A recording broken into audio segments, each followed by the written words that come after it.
भारत का pharma sector एक बड़ी छलांग की ओर बढ़ रहा है। जेनेरिक्स हब की छवि से आगे निकलकर अब देश खुद को एक इनोवेशन पावर हाउस के रूप में स्थापित कर रहा है। इसी बदलाव की झलक आज ग्रेटर नोएडा के इंडिया एक्सपो सेंटर में देखने को मिला, जहां दक्षिण एशिया के सबसे बड़ा फार्मा एक्सपो CPHI और PMEC इंडिया के 18वें संस्करण का भव्य आगाज हुआ। बता दें 120 से अधिक देशों के 2000 से ज़्यादा प्रदर्शक और करीब 50,000 विजिटर्स इस इवेंट में जुटे, जो pharma machinery, packaging, advance lab technologies और पूरे उद्योग के लिए एक बड़ा इकोसिस्टम तैयार कर रहा है। क्या थीम है इस बार?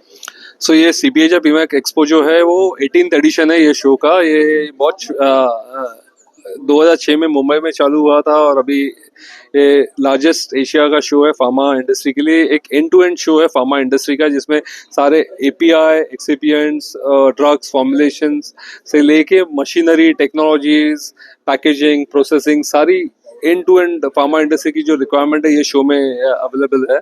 और ये साल सबसे बड़ा ये शो हम लोग कर रहे हैं। यहाँ पे पूरा वेन्यू, सारे इंडोर हॉल, सारा आउटडोर स्पेस, सारा कवर कर चुके हैं। 2000 से ज्यादा एग्जिबिटर्स आए हैं एंड अटेंडीज 50,000 से ज्यादा अटेंडीज ये 3 दिन में आएंगे। अराउंड 130 से ज्यादा कंट्री से एक्सपेक्टेड है इन 3 दिनों में। सॉरी, ऑफ कोर्स हमारा स्टार्टअप जोन भी होता है, जहाँ पे स्टार्टअप्स के लिए एक अलग फोकस दिया जाता है। इनोवेशन जोन रहता है, पे जो नए इनोवेशन दिखाए जाते हैं। और ये थीम ये इवेंट का है कि जैसे आज फार्मा इंडस्ट्री जो इनोवेशन की तरफ जा रहा है, जैसे हम लोग पहले जेनरिक्स के लिए जाने जाते थे, गवर्नमेंट का फोकस अभी हम लोग इनोवेशन की तरफ जाए। सो इनोवेशन का बहुत ज्यादा फोकस है। API सेल्फ रिलायंस का बहुत फोकस है। जो API जो हम लोग इंपोर्ट करते हैं उसको कैसे कम किया जाए, चाइना पे डिपेंडेंस कैसे कम किया जाए, बाकी डिजिटाइजेशन हो, आपके जो सस्टेनेबल प्रोसेस हो, ये चीज नॉर्म से कैसे एफिशिएंटली प्रोसेस किया जाए विदाउट इकोलॉजी पे हार्म करके। सो ये बहुत टेक्नोलॉजिकल एडवांसमेंट का ये शो है, जहाँ पे सारी नई टेक्नोलॉजीज देखने मिलेगी।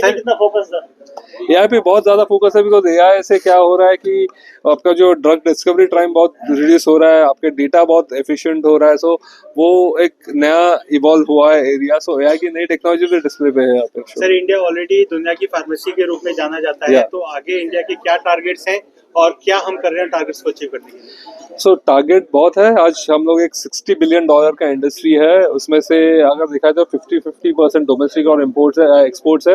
आज $30 बिलियन डोमेस्टिक मार्केट है, $30 बिलियन का एक्सपोर्ट मार्केट है। ये इंडस्ट्री आज नेक्स्ट 5 साल में डबल से ज्यादा होने वाला 130 बिलियन का इंडस्ट्री की गुंजाइश है बाय 2030। और 47 तक गवर्नमेंट का टारगेट है कि ये $450 बिलियन का हो जाए। आज इवन एक्सपोर्ट्स में देखा जाए तो फार्मेक्सिल जो एक्सपोर्ट प्रमोशन काउंसिल है, जो it's one of the top 5 export promotion councils in India. So exports पे भी इतना बहुत ज्यादा है। सो ये एक डोमेस्टिक प्लस एक एक्सपोर्ट ड्रिवन सेक्टर है। सो गवर्नमेंट का इसमें फोकस ज्यादा है। बजट्स में भी उन्होंने 30% से ज्यादा एलोकेशंस की है इस बार तो प्रीवियस ईयर से। सो फोकस है कि जैसे मैक्सिमम यहाँ पे मैन्युफैक्चरिंग हो, जैसे हम लोग वर्ल्ड को अच्छी क्वालिटी मेडिसिन सप्लाई कर सके। अभी तक तो जो हमने किया है that is only a beginning. I see that there is much more scope for India to establish a even firm footing in the field of pharmaceuticals. As I said in the press meet earlier, we are at the cusp of a major transformation, where so far we are seeing that we are the pharmacy of the world. Now we are saying and that we are 4th largest by volume, 14th by value. I think a time has come now where we, on top of this firm foundation, we want to build innovative pharma industry, innovation-led product pharma industry. Why should India be called as the copier of the world? आपने देखा होगा India में copies होती है. What we are saying, we should invent in India, discover in India for the world. And that's why I use the word that we are at the cusp of the transformation, जहाँ India की छवि अभी तक तो जो है सो है, but इससे और भी ज्यादा बढ़ेगी.